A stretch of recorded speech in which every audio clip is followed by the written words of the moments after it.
All right, Rodney, are the Chiefs getting favorable calls? Well, Patrick Mahomes doesn't think so. He said in a press conference this week that the referees are doing their best to call a fair game. The Houston Texans, however, didn't think so. Their defense was penalized twice for hits against Mahomes in last week's divisional round game. Both of those happening on Chiefs scoring drives, with one being on a third down to extend that drive. So, Rodney, do you feel like the refs are giving Mahomes a little bit more protection than other quarterbacks in the league?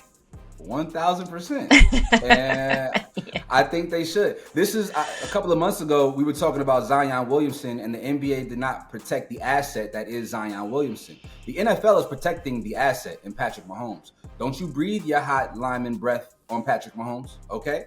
And this is what they should do. He's too important to the league. The Chiefs are too important to the league for right now. At some point, things will turn, but in this current moment, I think the overall intrigue and investment into the Chiefs, and not just because of everything football related, right? When you take into account the Taylor Swift effect, it's important for them to have a level of success, and that's business. I literally was going to say the same thing. Obviously, we know it's no secret that the NFL protects quarterbacks first of all.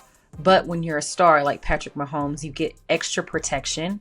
What I don't like is that Patrick knows what he's doing. He knows that he can play these defenses and get these late calls. I hate that because I feel like it's kind of hurting the integrity of the game. So that's what I'm saying. Like, at what point are people not even feeling like because I feel like this has happened all season, to be honest. Like, the Chiefs have gotten wins.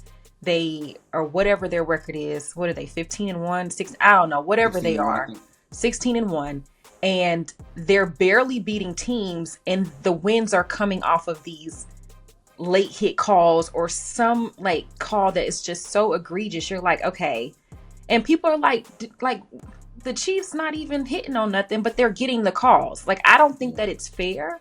I would have liked to see if the Texans had played a little bit of a better game and Mahomes didn't get those two late hit calls, what would that game have really looked like?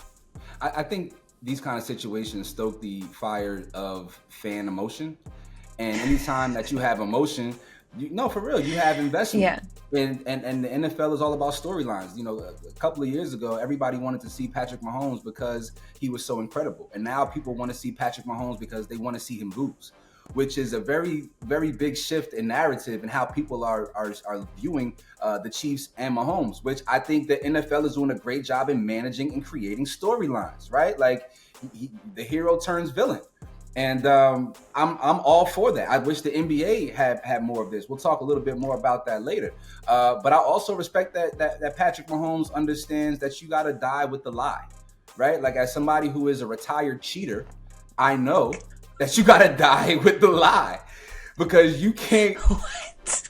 I used to be a cheater, okay, in my relationships. Okay. And you would have to catch me. I've been caught in the bed and lied my way out of it. So I'm gonna put me in the ground with my lie. Okay. I'm not proud of that, by the way. I was young and stupid, but I definitely did that. Okay. Again, I don't like that Mahomes knows that he's going to get the calls, and he knows how to play the defenses. Like, he's like, okay, I'm gonna just stay in bounds, and you better not hit me. Did you ever play Street Fighter or any of the fighting games growing up? No, I did not. All right. So back in the day, we would play like these Street Fighter games or whatever, and if you knew how to do like the sweeping leg kick, you could just do it all game and win. And it was like a cheat code. You would be so pissed, like, yo, dog, stop doing that. But if that is the code that has allowed me to kick your ass, if that is the cheat that has allowed me to beat you continuously, then do something about it. Okay, well, I am asking the NFL to do something about it. No, it's not the NFL's job. It's the opposing team's job. NFL is not going to intervene on So Patrick Mahomes having success. Okay, so what should the defense do? Like, what should the defense do? Because you can't touch them. So how do you get them down? You gotta yell at them loud. You gotta yell at them loud, or you gotta get to them a half step quicker. Really, that's all it is. Really, it's like literally a matter of like a half a second. That's literally the window in which it can go from, all right, you can get away with that, to that's a penalty. And unfortunately, like we saw the play this past weekend, Patrick Mahomes takes off downfield, he's close to the sideline, and he slows down intentionally so that the defender can run into him to try to draw the flag, right? Yeah. He is the James Harden of the NFL right now. He is manipulating officials to get calls and get a competitive advantage. But that has always been a thing in sports. Whatever you have to do to have a competitive advantage, you do it. And right now, he's smarter than everybody else at doing it. Yeah, you all let us know down in the comments, what do you make of Patrick Mahomes saying that the referees are actually calling a fair game? Do you agree with him, or do you think it's a little baloney? We want to hear from you.